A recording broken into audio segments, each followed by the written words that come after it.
দুর্গাপূজা ঘিরে কঠোর অবস্থানে থাকবে আইনশৃঙ্খলা বাহিনী বলে জানিয়েছেন স্বরাষ্ট্র উপদেষ্টা লেফটেন্যান্ট জেনারেল অবসরপ্রাপ্ত মোহাম্মদ জাহাঙ্গীর আলম চৌধুরী।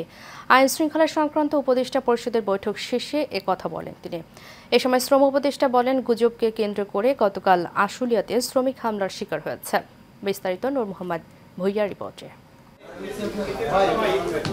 আইনশৃঙ্খলা পরিস্থিতি ও দেশের চলমান বিভিন্ন বিষয় নিয়ে সচিবালয়ে অন্তর্বর্তী সরকারের দ্বিতীয় আইনশৃঙ্খলা সংক্রান্ত উপদেষ্টা পরিষদ নিয়ে বৈঠক করেন স্বরাষ্ট্র উপদেষ্টা লেফটেন্যান্ট জেনারেল মোহাম্মদ জাহাঙ্গীর আলম চৌধুরী।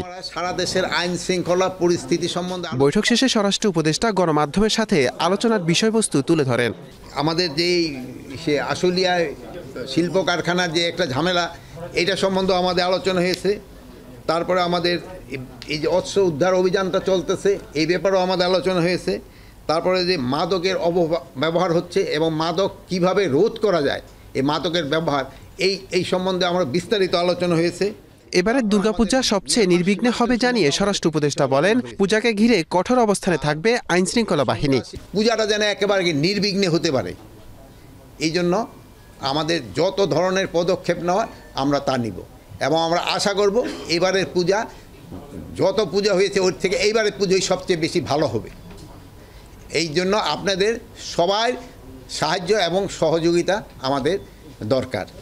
এছাড়া পুলিশের যেসব সদস্য এখনো যোগদান করেননি তাদের আইনের আওতায় আনা হবে বলেও জানান তিনি। এর আগে আমি বলছিলাম 187 জনের মতো ছিল, এরপরে আর আমার মনে হয় কেউ যোগদান করে নাই। যারা যোগদান করে নাই তাদের আইনের আওতায় আনতে হবে। তারা আমাদের কাছে এখন মানে কি বলে, আর তারা আমরা পুলিশ বলবো না, তারা আমাদের কাছে এখন ক্রিমিনাল হিসাবে গণ্য হবে। পুলিশ নূতন নিয়োগ আমরা অলরেডি কনস্টেবলদের নিয়োগের জন্য অলরেডি অ্যাডভার্টাইজ করে দিছি। কিছুদিনের ভিতরে, আজকে কি কালকের ভিতরে আপনারা দেখবেন এসআই নিয়োগের ক্ষেত্রেও কিন্তু আপনারা পেয়ে যাবেন। আমরা আনসারের ক্ষেত্রে নতুন নিয়োগের ব্যবস্থা করতেছি।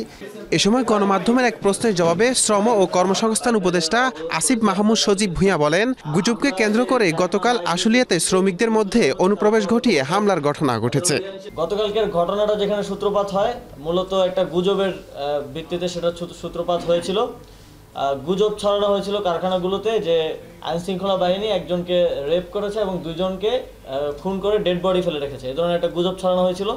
সেই গুজবের ভিত্তিতে কারখানাগুলো থেকে শ্রমিকদেরকে নামিয়ে আনা হয়েছিল। অনুপ্রবেশকারীদের বিরুদ্ধে আইনি ব্যবস্থা নেওয়া হবে বলেও জানান শ্রম ও কর্মসংস্থান উপদেষ্টা। ইতিমধ্যেই তাদেরকে শনাক্ত করা হয়েছে এবং তাদেরকেও আইনের আওতায় আনার ব্যবস্থা নেওয়া হচ্ছে। নূর মোহাম্মদ ভূঁইয়া, এশিয়ান টেলিভিশন, ঢাকা।